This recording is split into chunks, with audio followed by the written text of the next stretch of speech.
만일 로마서가 이제 단권의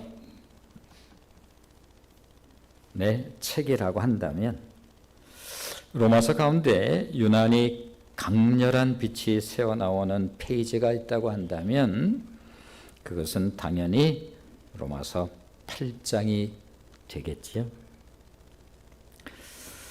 로마서가 이제 16장까지 되어 있잖아요. 그런 의미에서 보면 로마서 8장은 로마서 전체 가운데 가장 가운데 자리에 있다, 그렇게 말씀드릴 수도 있겠습니다. 그만큼 로마서 8장은 우리들에게 특별한 힘을 주시는 말씀으로 가득한 그야말로 복음의 보고와 같다, 이런 말씀도 드릴 수 있겠습니다. 생각해보면 얼마나 많은 그리스도인들이 크리스찬이라고 하는 이름은 가지고 있는데 정죄감으로 인해 무력한 삶을 사는 그리스도인들이 얼마나 많을까. 왜냐하면 사단은 언제나 우리들의 정죄의식을 건드리면서 공격을 해오기 때문에 그렇습니다. 우리가 살아가면서 내가 뭔가 부끄럽거나 그런 모습들이 그야말로 나만 하는 그런 일들이 얼마나 적지 않이 있겠어요. 사단은 정확하게 알고, 물론 하나님께서는 말할 필요 없겠습니다만, 그때마다 우리의 정죄감을, 우리의 정죄의식을 건드려요. 그러면서도 네가 크리스찬이냐? 그럴 때마다 은근히 위축되고 무력감 속에 떨어질 수 있는, 그러므로 그와 같은 크리스찬이라고 하는 이름은 가지고 있지만 실제로는 굉장히 무력한 듯한, 위축된 그러한 모습으로 살아가는 그리스도인들이 아마 적지 않을 거예요. 그러나 로마서 8장은 첫머리에서 고개 숙인 그리스도인들의 얼굴을 들게 하고, 그리고 늘어진 어깨를 세워 놓습니다. 이제 그리스도 예수 안에 있는 자에게는 결코 정죄함이 없습니다. 기억하십시오. 그리스도 예수 안에 있는 생명의 성령의 법이 죄와 사망의 법에서 당신을 해방시키셨습니다. 아니, 누가 우리를 정죄할 수 있다는 말입니까? 그러므로 신앙생활을 한다고 하지만 말씀을 모르고 신앙생활을 한다는 것이 얼마나 안타까운 일인가. 알면은 사단의 그 간교한 우리의 정죄의식을 언제나 건드리고 나는 그때마다 기죽은 모습으로 살아가는 이와 같은 모습은 없었을 터인데, 또 얼마나 많은 그리스도인들이 삶의 고난으로 인해서 낙심과 좌절감에 떨어지곤 할까요?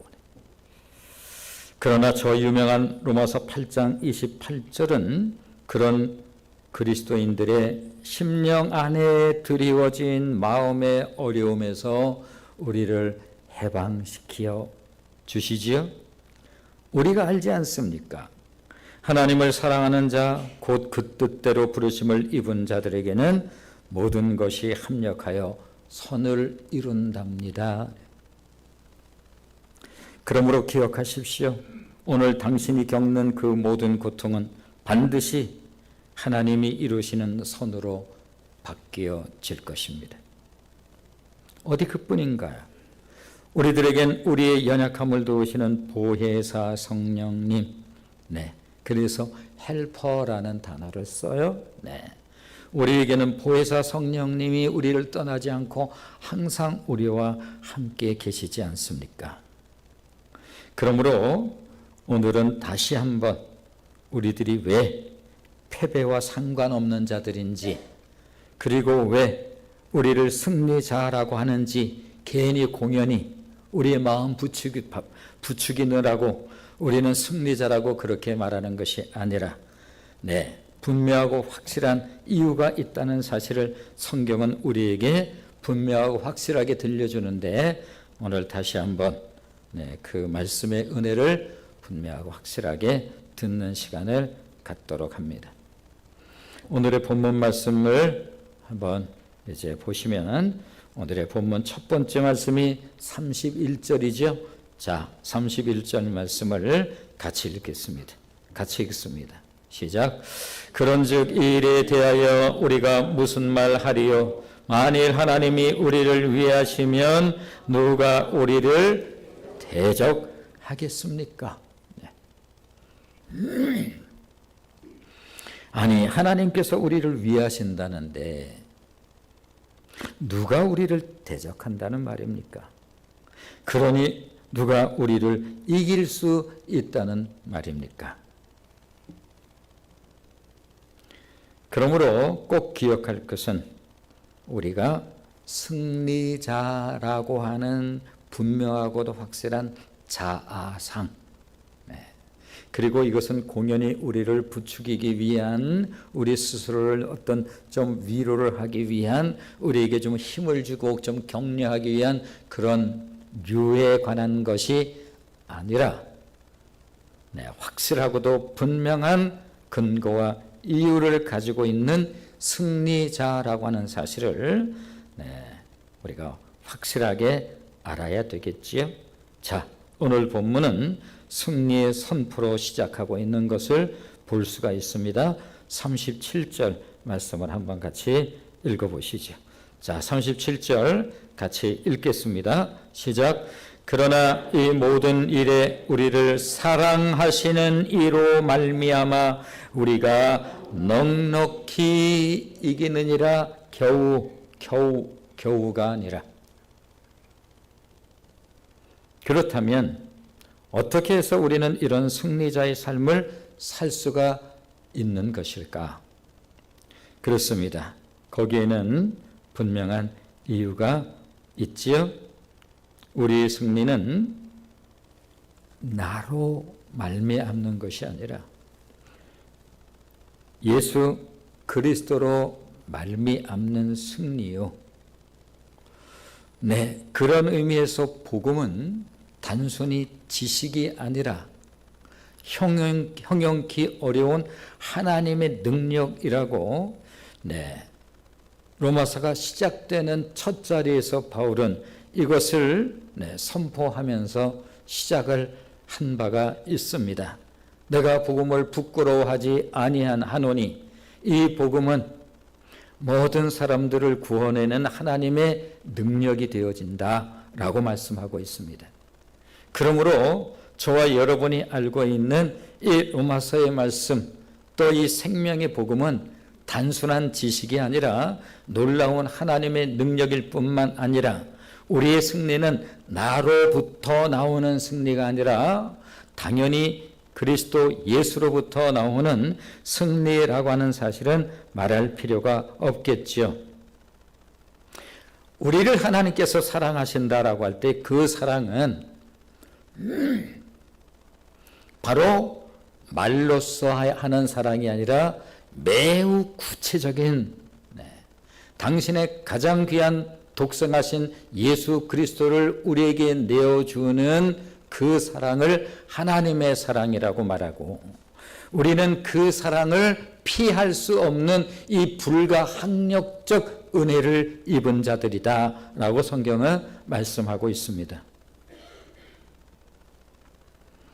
우리들은 예수 그리스도로 인해서 거듭났고 예수 그리스도로 인해 하나님의 자녀가 되었습니다. 그러므로 우리들이 승리에 대한 확신을 가질 수 있는 것은 우리들의 승리가 오직 하나님으로 말미암는 승리라고 하는 사실. 하나님이 우리를 위하시면 아니 누가 우리를 대적할 수 있겠습니까? 이 모든 일에 우리를 사랑하시는 이로 말미암아 그러므로 우리가 넉넉히 이기는 것입니다. 그런데 승리와 관련해서 보다 중요한 것이 있습니다. 하나님께서는 당신의 자녀인 우리들이 인생의 도상에서 절대로 패배하지 않게 하시는 승리의 계획을 가지고 계십니다. 우리들이 이것을 믿고 확신하는 것은 하나님에게는 절대로 패배라는 것이 있을 수 없기 때문입니다. 정태기 목사님이 쓰신 내면 세계의 치유, 한때 모든 사람들을 다 통틀어서 탁월한 교육자 가운데 한 사람으로 그렇게 선정됐던 적도 있었던 이 정태기 박사가 쓴 내면 세계의 치유라고 하는 책에 보면 매우 흥미로운 이야기가 들어있는데, 정태기 목사님이 이제 미국에 있을 때 어느 가정을 방문했습니다. 그런데 거실에 호랑이 가죽이 이렇게 깔려 있어요. 그러면서 이 호랑이 가죽에 관한 이야기를 이제 그 사연을 들려주었습니다.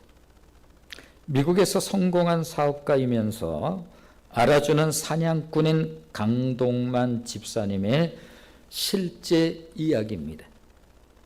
한 번은 사냥개 2마리를 데리고 사슴 사냥을 떠났습니다.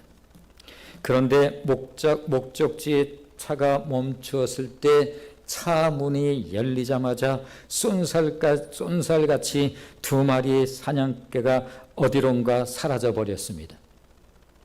얼마 후 산이 떠나가듯 지저대는 개들의 소리가 들려왔습니다. 집사님이 급히 그곳으로 달려가 보니까 사냥개들이 소나무 위를 향해서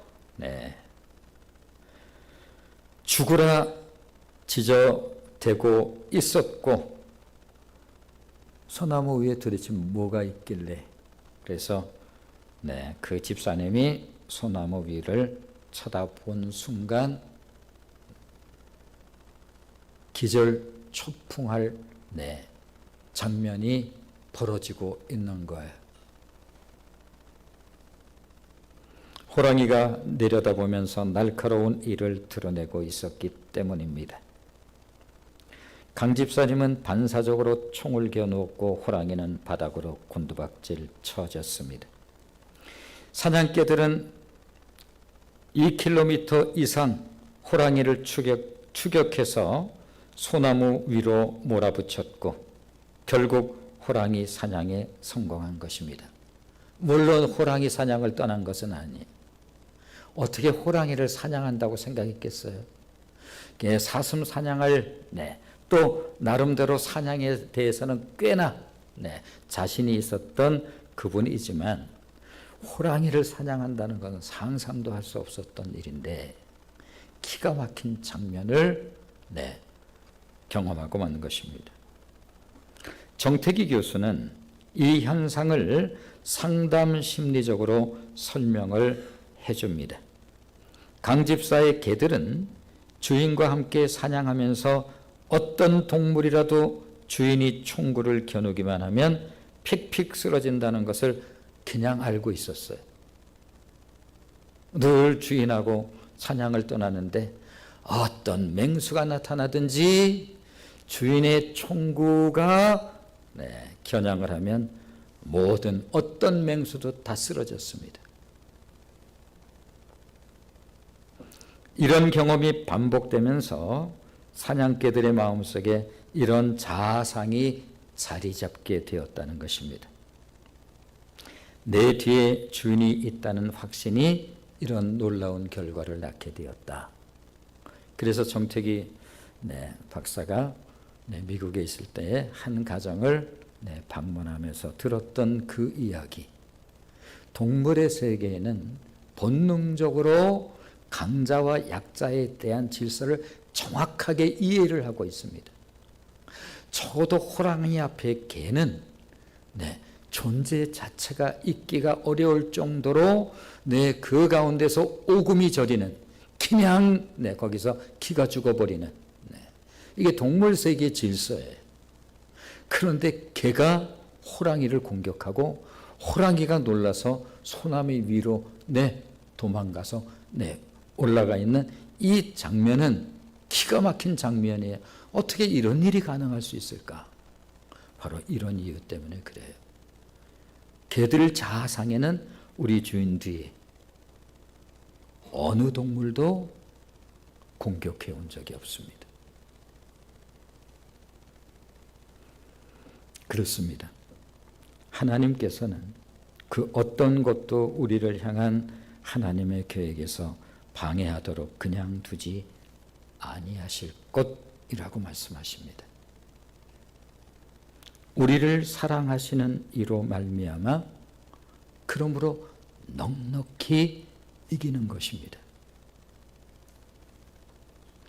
이 승리의 원리를 아는 것과 모르는 것은 우리에게 얼마나 다른 삶의 결과를 가져다 주는 것일까?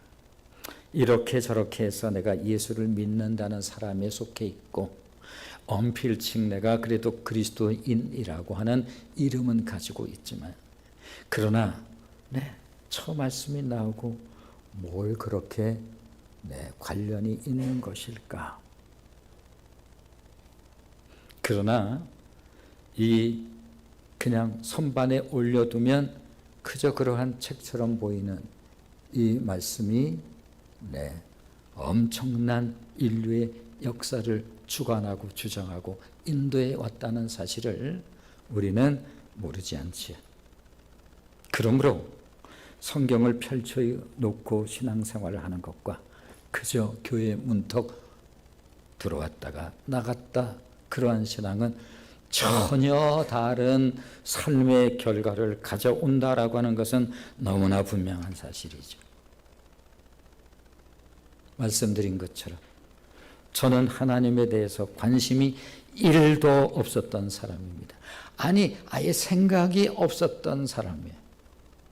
그래서 말씀드렸던 것처럼 우리 동네에 제가 자라면서 분명 제법 나름대로 큰 교회도 있고 많은 교회가 있었을 터이지만 제 기억에 어떤 교회도 기억이 없습니다. 무슨 뜻일까요? 하나님에 대해서 관심이 1도, 예수님에 대해서 관심이 1도 없었습니다. 물론 주일학교 다닌 적 있지요. 그거야 친구들하고 놀며 다니는 것이고. 그런데 하나님께서 제 삶 속에 침공해 들어온 것입니다. 저는 그분에 대해서 관심이 없었어요. 놀랍지요? 인간은 다 거기서 거기에. 인간이 무슨 말을 우리가 자녀를 키워보면 알지만 자녀들이 네네 하면서 자라는 자녀가 있던가요? 그 자녀가 또 우리들인데 우린 태생적 엽기질을 가지고 있는 죄성을 가지고 있는 존재로 살아가는 이 죄성을 가지고 살아가는 존재라고 하는 것도 훗날 이렇게 저렇게 알게 된 것이지 우리는 그런 생각조차도 안 하면서 살아가는 인생들인데 제 안에 들어온 그 하나님은 저를 이렇게 바꾸시고 그리고 종래는 저를 이 자리에 세우시고 30년 동안 이 사역을 할 수 있도록 하신 분이 바로 우리의 하나님이십니다. 기이하고 놀랍지요.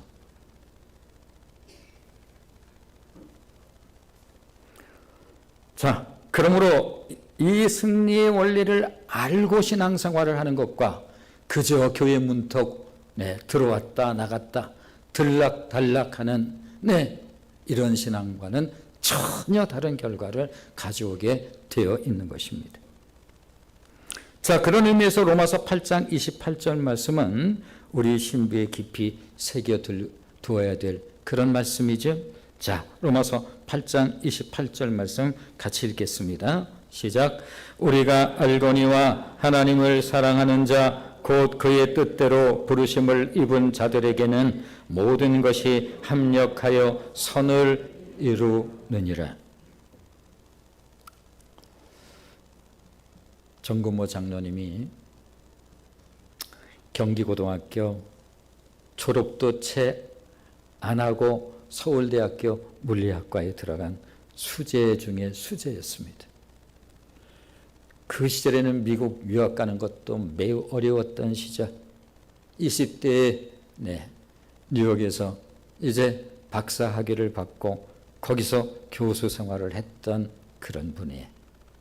이 나라의 과학기술처라고 하는 부서가 만들어지면서 초대 장관 누구를 시킬까?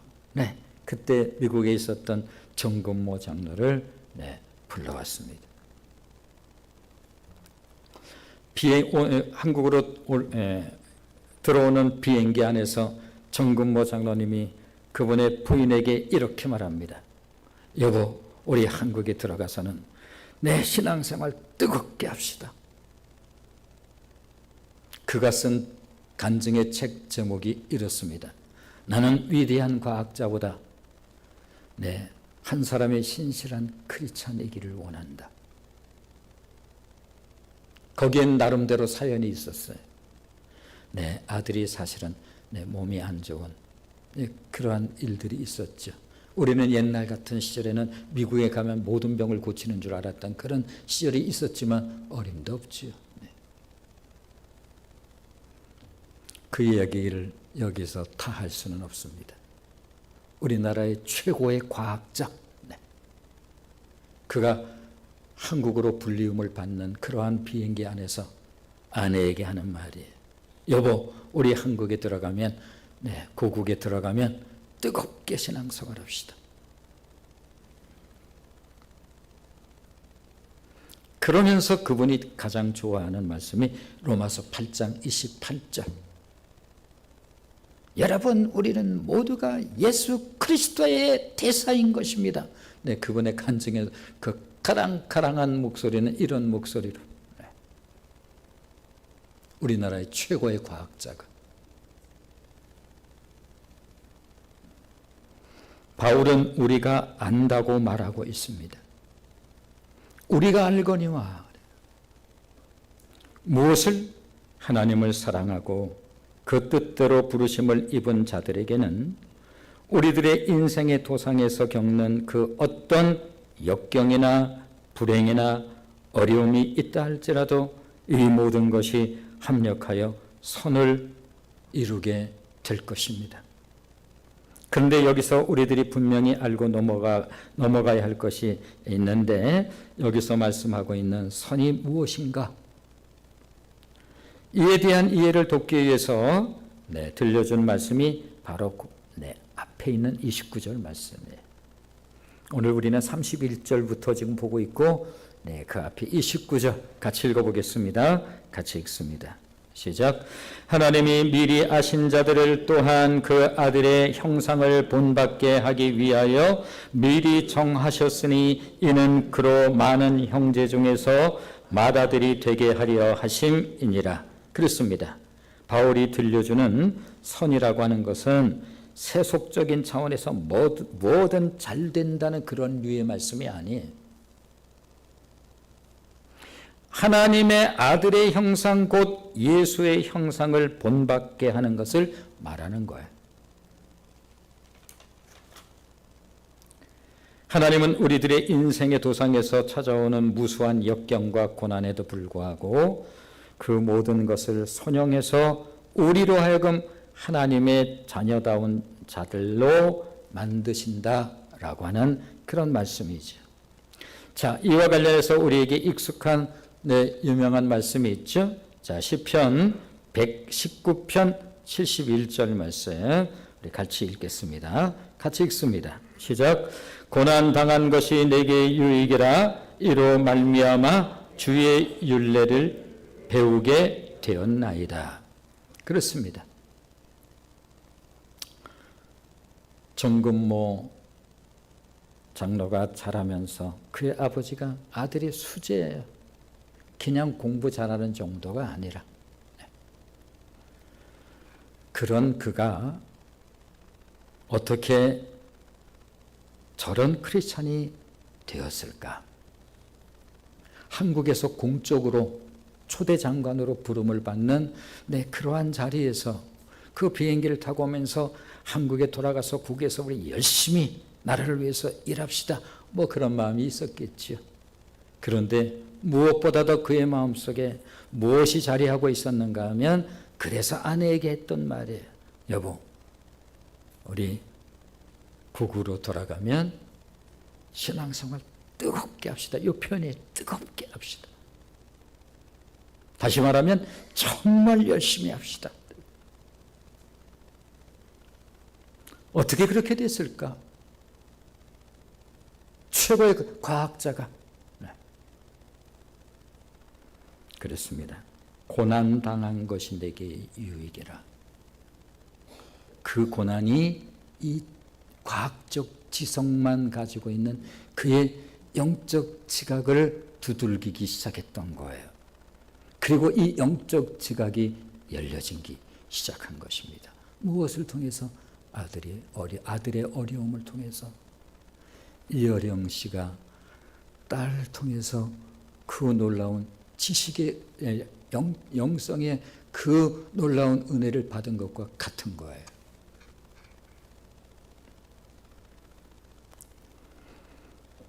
그로 말미암아 무슨 하나님의 말씀 아예 한가롭게 사는 것도 뭐 시꺼먼 책 책이 좀 근사하게 보이든, 그런데 이 책의 말씀이 하나님의 말씀이라고 하는 사실, 이 말씀이 생명의 말씀이라고 하는 사실, 이 말씀이 주의 율례가 들려오기 시작한 것입니다.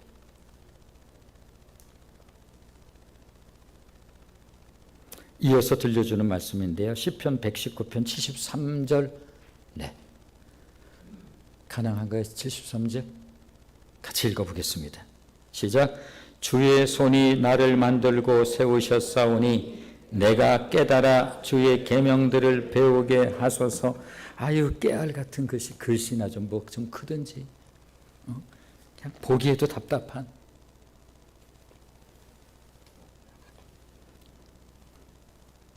제가 말씀드린 것처럼 저는 하나님에 대한 관심 아예 자체가 없었습니다. 아니, 무슨 하나님? 그 하나님이 우리 안에 들어오시는 거예요. 그리고 주의 손이 나를 만들고 세우셨사오니, 그리고 그분의 손이 우리를 만드시는 거예요. 당신은 왜 여기 이 자리에 계십니까?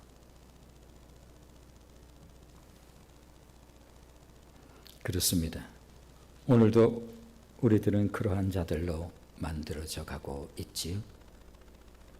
그리고 마침내 우리들은 어떤 자들이 된다고 말씀하고 있는가 하면, 지난주 우리는 지금 31절 마지막 절 30절 우리 한번 다시 한번 읽어봅니다. 자, 30절 같이 읽습니다. 시작.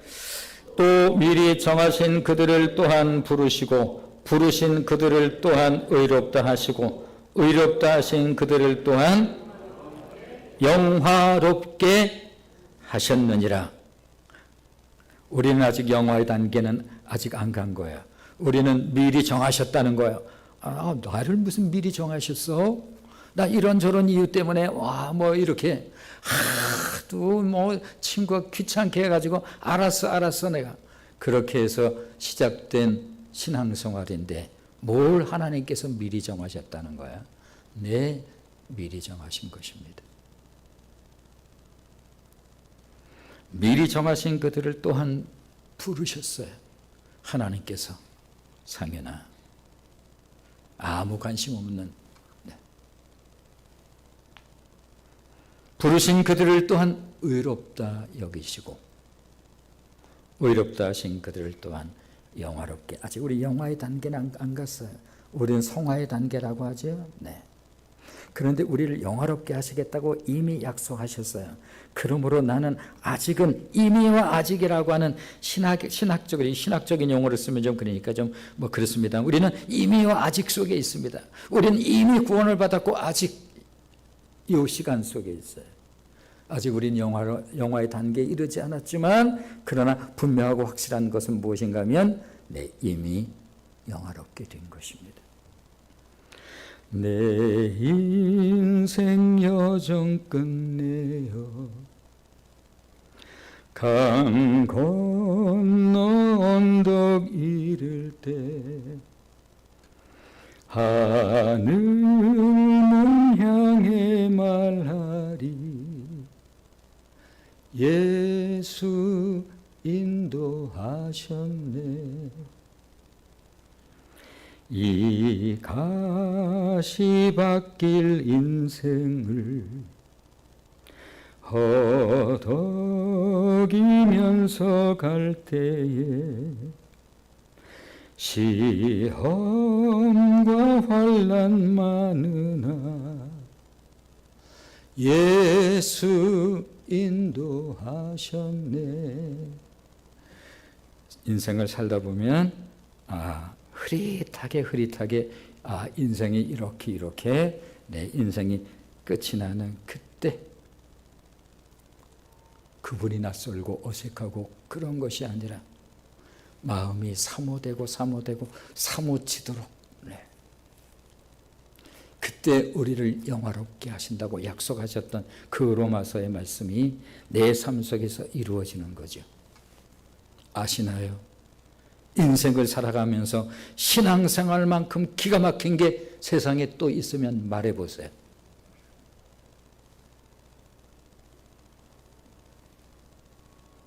그렇습니다. 고난이 우리들에겐 매우 고통스러운 것이 사실이에요. 그럼에도 하나님께서 고난을 허용하시는 이유가 여기에 있는 것입니다. 그렇습니다. 고난을 미화할 수는 없어요. 고통은 고통이지요. 아픔은 아픔입니다. 그러나 그럼에도 불구하고 인생 역경의 요소들이 하나님의 손에 들려지면 그것이 우리의 인격을 빚고 하나님에 대해서 관심 1도 없는 그런 나에게 그분이 들어옵니다. 여러분 안에 들어오시는 거죠. 삶의 어려움과 고통과 역경. 세상 사람은 단순히 고통은 고통으로 끝나고 역경은 역경으로 끝납니다. 우리에게도 고통은 고통이고 역경은 역경이에요. 그러나 그들과 우리가 다른 것은 무엇인가 하면 하나님께서는 그 고통을 통해서 우리를 만지십니다. 우리를 하나님께서 다루십니다. 우리를 빚어가시지요. 우리들의 인격을 빚고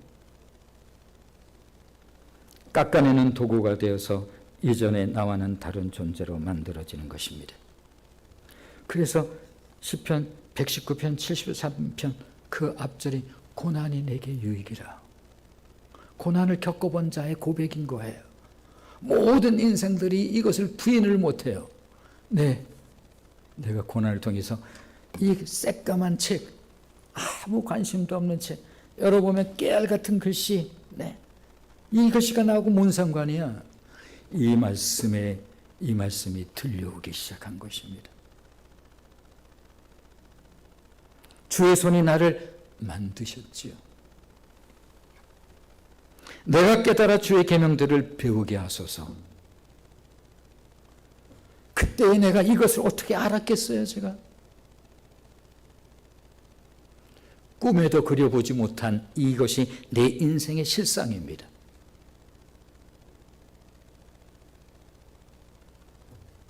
성경에 등장하는 모든 하나님의 사람들도 예외 없이 그렇게 빚어진 거예요. 그들은 모두 고난의 이전과 이후가 달랐습니다. 고난 없는 요셉을 생각해 볼 수 있나요? 우리 하나님은 초월적인 하나님이라 시간과 공간의 지배를 받지 아니하시는 하나님이세요. 하루가 천년 같고 천년이 하루 같다고 성경은 그렇게 표현해서 들려주죠. 그러므로 하나님께서 요셉에 대한 고난을 통해서 요셉의 인생을 그렇게 빚어냈던 그 하나님께서 오늘 동일하게 내 인생 속에 나의 고난을 통해서 내 삶을 빚어가고 있다는 사실을 여러분은 알고 계신지요?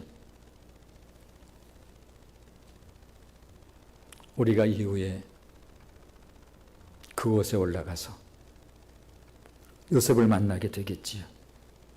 요셉이여 당이 그때의 고난 가운데 그 고난을 어떻게, 우리는 다 같은 그 이야기를 가지고 있는 인생들입니다. 모세를 보면서 그냥 같은 느낌들이 있는 거죠. 미디안 광야의 40년, 또 광야 40년 이스라엘 백성을 인도했던, 그리고 다윗 만나겠지요. 모두가 하나님의 손에 의해서 빚어진 사람들입니다. 우리들이 승리자로 살 수 있는 또 다른 이유가 있습니다. 32절 말씀을 한번 보시면, 자, 32절 같이 읽겠습니다. 시작. 자기 아들을 아끼지 아니하시고 우리 모든 사람을 위하여 내주신 이가 어찌 그 아들과 함께 모든 것을 우리에게 주시지 아니하겠느냐. 그렇습니다. 하나님이 우리에게 주신 최고의 선물은 뭐니 해도 하나님의 아들 예수 그리스도이십니다. 어찌 그 아들과 함께 모든 것을 안 주겠습니까? 수사적 질문이에요. 이건 뻔한 답이다라고 하는 거예요. 우리들이 구하는 모든 것들은 예수 안에 있는 부수적인 것들일 뿐, 그러기에 예수님께서 마태복음 6장에서 무엇을 먹을까, 무엇을 마실까, 무엇을 입을까 염려하지 마라. 그것은 하나님을 모르는 저 이방 사람들, 신앙이 없는 사람들이 구하는 것 아니더냐. 너희 천부께서는 너희 필요를 알고 계시느니라. 공중 나는 새를 보아라. 무엇을 먹을까 그렇게 걱정하며 살더냐. 그러나 내가 그 공중 나는 새를 오늘도 먹이고 있느니라. 들의 백합화를 보아라. 무엇을 먹을까, 무엇을 입을까. 저들도 내가 잎이 시거든 하물며 너희 일까 보냐. 이어지는 말씀, 믿음이 적은 자들아. 그러므로 너희는 먼저 그의 나라와 그의 의를 구하라. 그리하면 이 모든 것을 너희에게 더하여 주시리라. 오늘 사도 바울이 이렇게 말하죠. 독생하신 아들을 내어주신 분이 무엇을 우리에게 주시지 않겠습니까?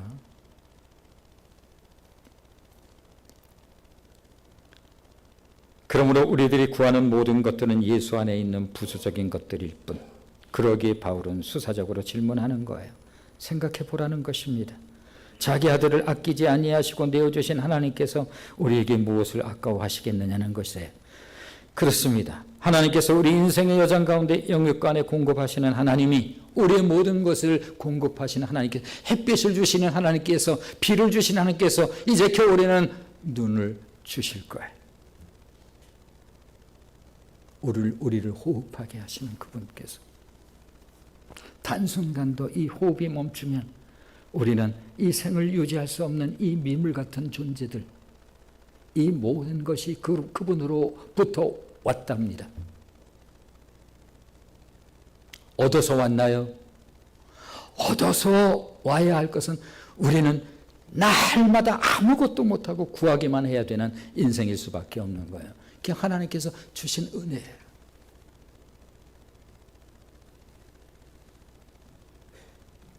그렇습니다. 하나님께서 우리 인생 여정 가운데 영육간에 공급을 하시는 하나님이 우리의 아빠, 아버지라고 한다면 우리들이 패배자로 살 이유는 없지 않습니까?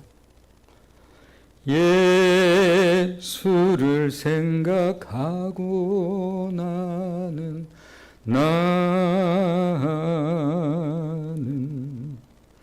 일의 실패에 실망치 않고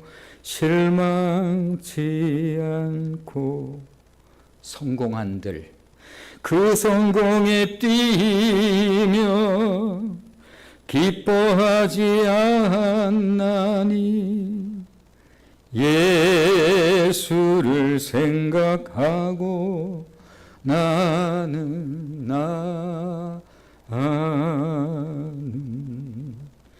오직 영원한 승리자이기 때문이라.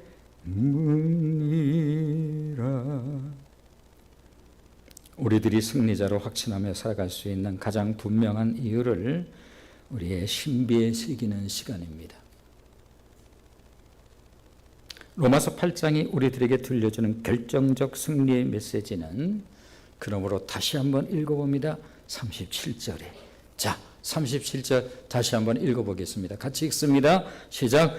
그러나 이 모든 일에 우리를 사랑하는 이로 말미암아 우리가 넉넉히 이기는 것입니다.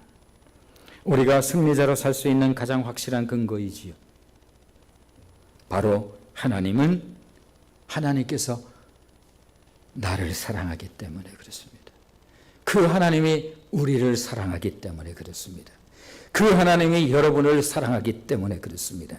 그래서 어떨 때는 육신의 질고 신음 가운데서도 우리 하나님께서 나를 사랑하시고, 그 질고가 분명히 고통이고 괴롭고 어려운 시간이지만, 그것으로 끝나는 것이 아니라 그 시간들을 통해서 나는 다른 시간을 통해서 배울 수 없는 소중한 것들을 배우게 되시오.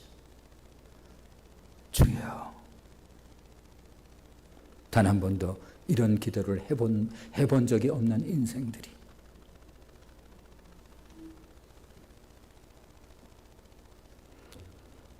하나님의 사랑은 모든 것을 내어주시는 사랑으로 그분의 신실하심이 우리를 사랑하시는 사랑의 근거입니다.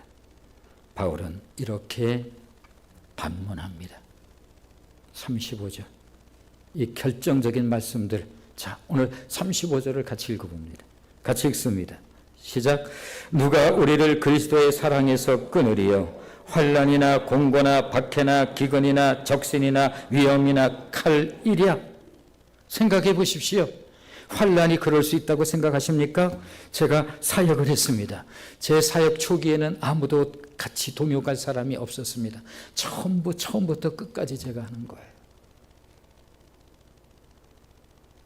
그날도 잘 아는 말씀인데 하는 거예요.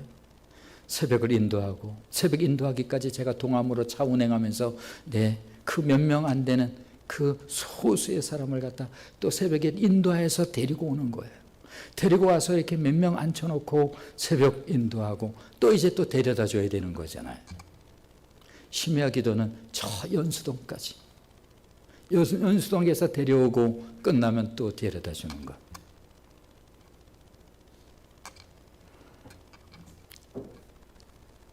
그날 새벽 기도를 마치고 저기 영창 피아노 그 고속도로 옆에 그 좁은 그 길 따라, 어두운 그 길 따라 마침 코너를 두는데 성경이 책이 이렇게 떨어지고, 거기 장진호 청년이 앉아 있었고 지금은 목사예요.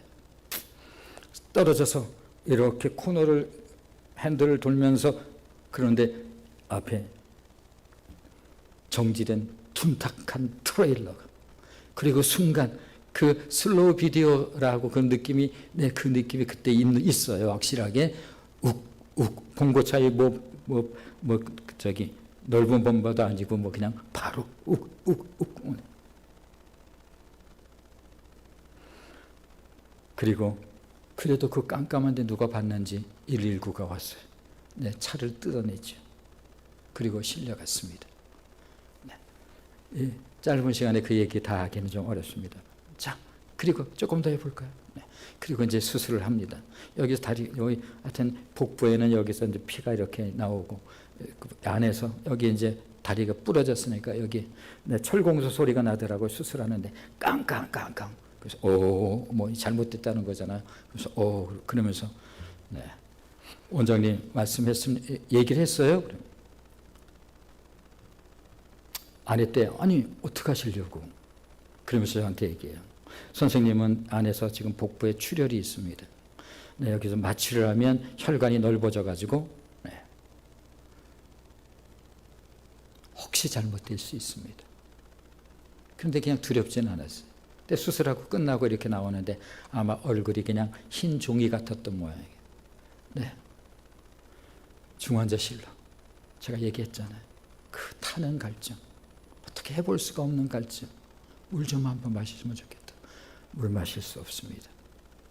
거지에다 물 묻혀가지고 여기다 하나 붙여주세요.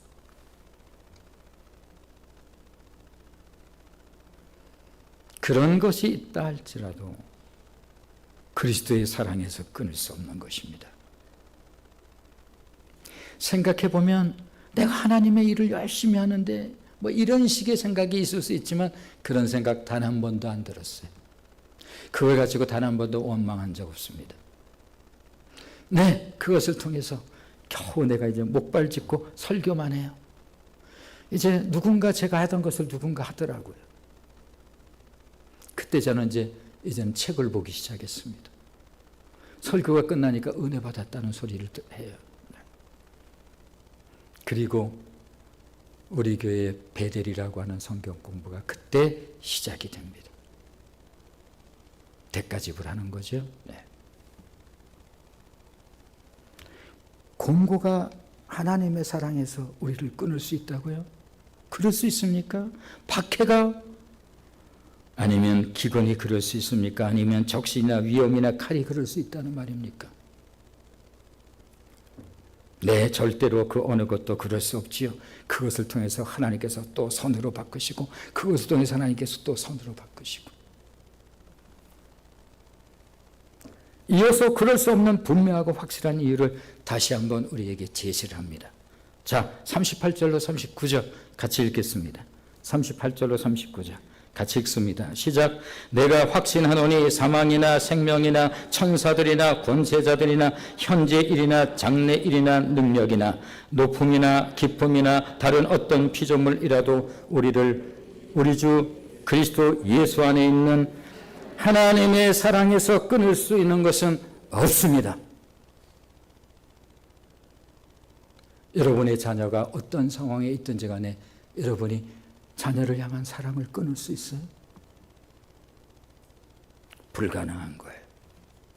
이것이 바로 저와 여러분을 사랑하시는 하나님의 사랑이신 것입니다. 왜 그런 극단적인 말을 했는지 이해가 되지요? 성경이 다 불타서 없어진다 해도 로마서 8장만 있으면 우리는 구원받을 수 있습니다.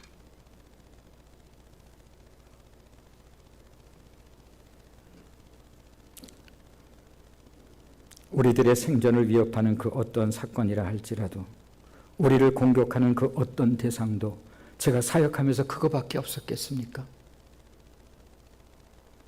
몇 시간을 해도 할 만큼의 얘기가 있어요.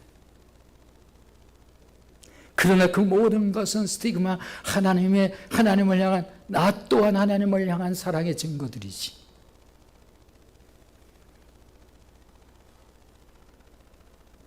하늘 아래 그 어떤 피조물도 우리를 하나님의 사랑으로부터 끊을 수는 없습니다.